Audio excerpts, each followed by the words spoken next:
Hello, students. Now we're going to have our lesson which we will devote to modal verbs. The situation is not simple. That's why let us do our best and learn the material. At the beginning, I will tell you some words concerning the theory of using modal verbs, and then you will see exercises on this topic. The exercises will be divided into two parts. The first one will be easier for certificate level, and the second half will be a more difficult one for those who want to do exercises from the advanced level. So let us start. You know that modal verbs are separated into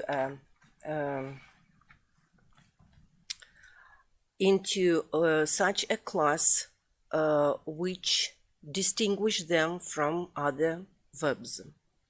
Let us see what are the reasons why modal verbs differ from the others. Perhaps you know that modal verbs are sometimes called defective verbs. So, what are the reasons?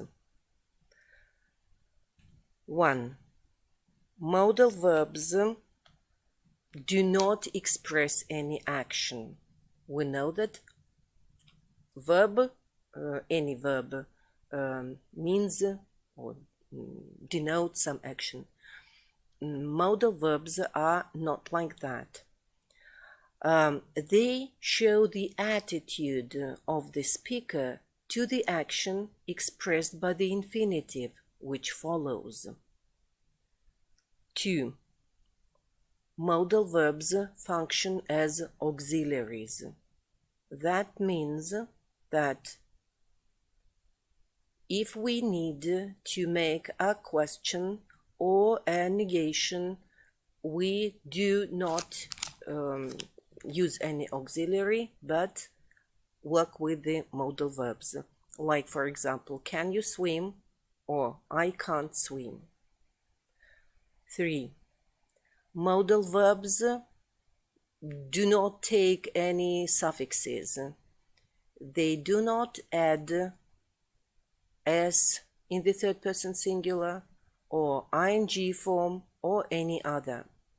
So, modal verbs are used only in present simple and past simple. They do not have future forms. None of the modal verbs have a future form. On the other hand, the form which we use for the present can safely be used for the future. Like, can we meet on Friday? If Friday is coming. 3 or 4 perhaps. All modal verbs are followed by the bare infinitive. It means that they are followed with the infinitive without particle to. The exception is modal verb ought, which is always followed by a to infinitive. 4. There can be only one modal verb in a simple sentence. We can use a modal verb and its substitute, but not two modal verbs in one simple sentence.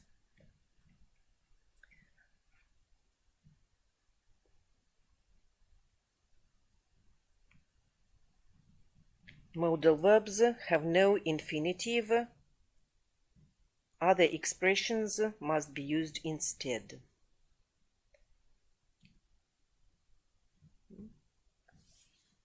this looks like all I wanted to tell you concerning the theory. You know that modal verbs are used to express ability. We have verbs like can and could for expressing ability. They can also express likelihood or assumptions and deductions. Modal verbs must, can't, could, may, and might can be used here. Obligations can be expressed by the modal verbs must, need, ought to, should. Permission. Permission is expressed by means of can, may, and could.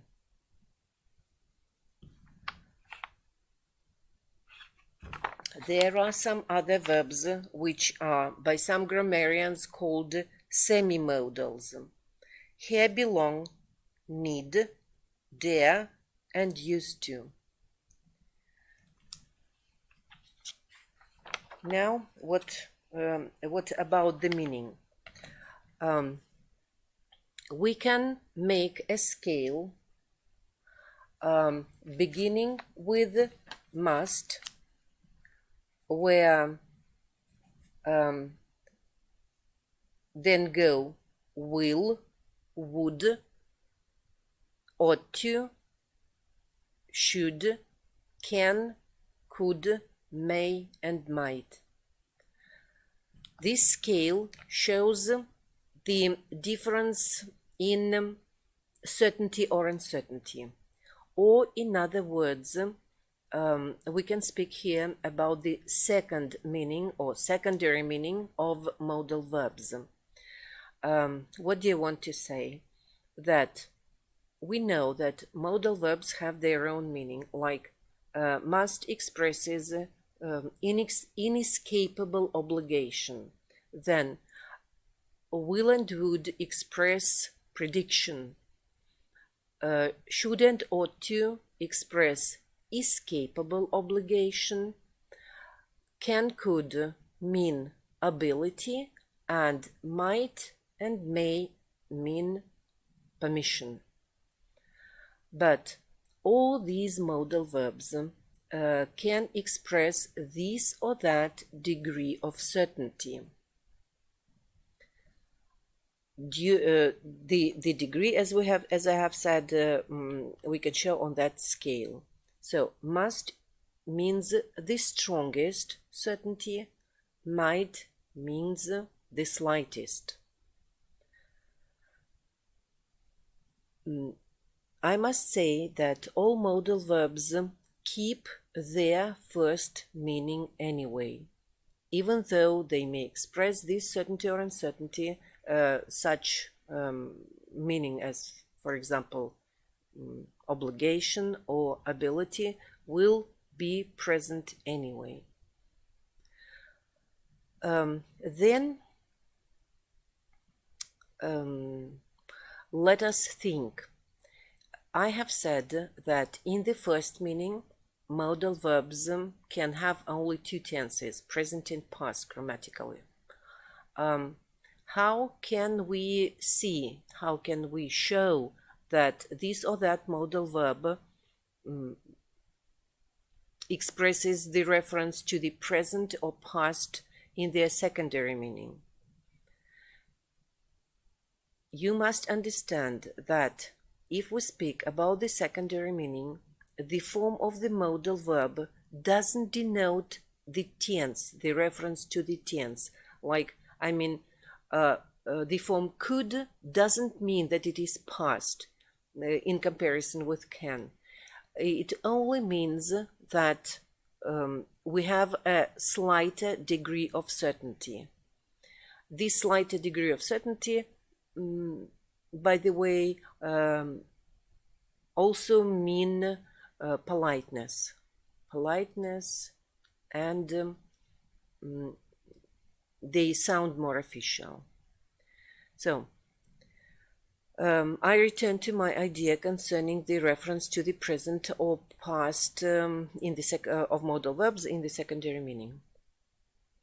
In this case, only the form of the infinitive can help us. If we want to refer the action to present, we use a simple infinitive. Like, for example, we can start our meeting easily, or we can have our meeting easily. And the form start shows that the action refers to the present or future. If I want to say similar sentence but referring to the past, I must use, so to say, perfect infinitive. It means after modal verb we use have, and then the third form of the auxiliary verb. I mean, the sentence "he must be at home" shows that the action refers to the present, but "he must have been at home" means that it happened yesterday or some time in the past. So perfect infinitive can be used here.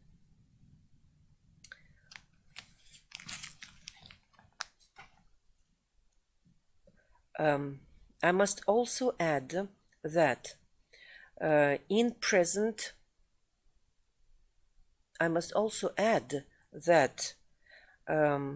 if we speak about the first meaning of modal verbs, some modals have their substitutes, their synonyms.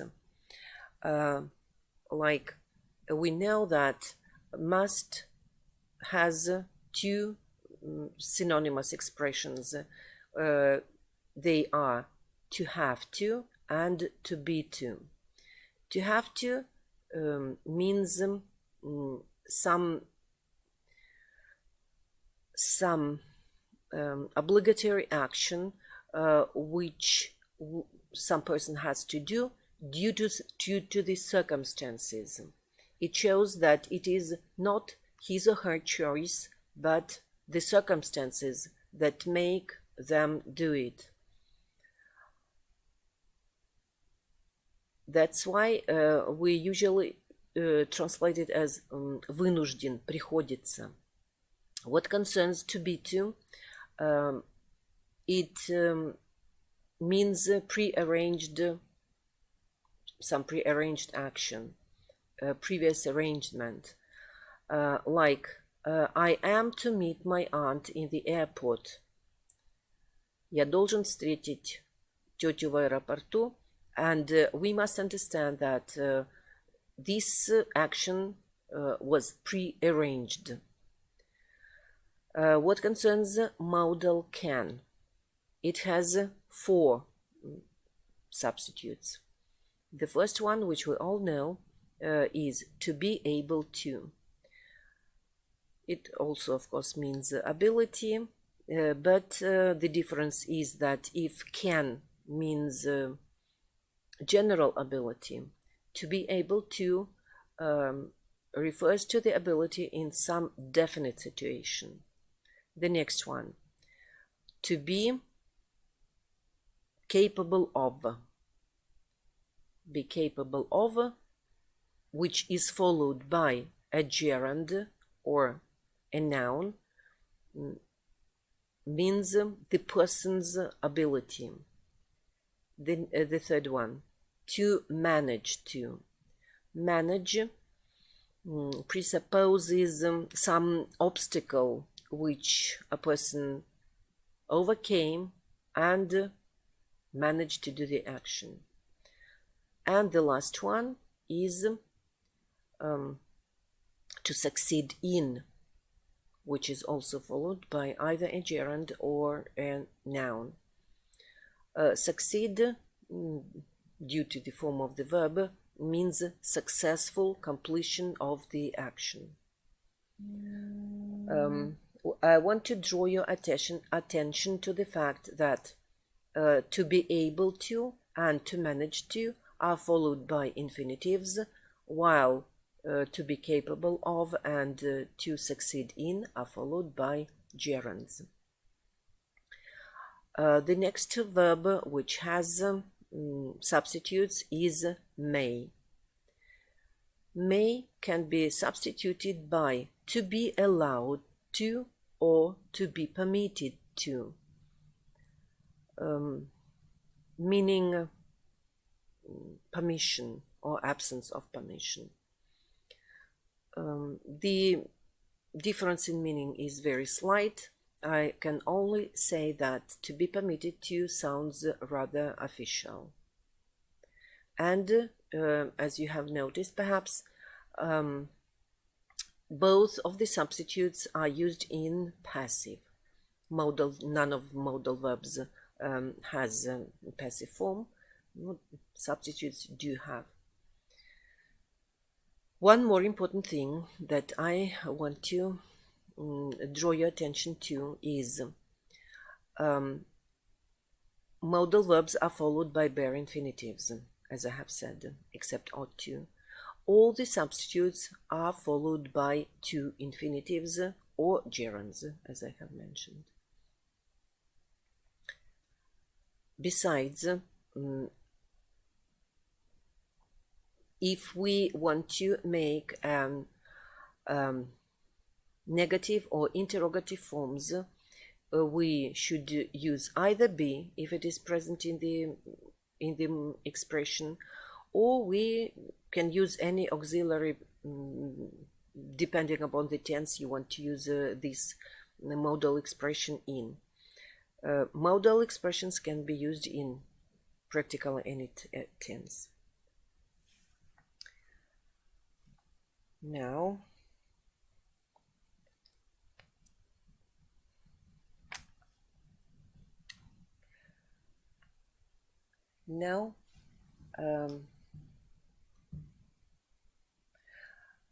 I have prepared a number of exercises which I want you to do.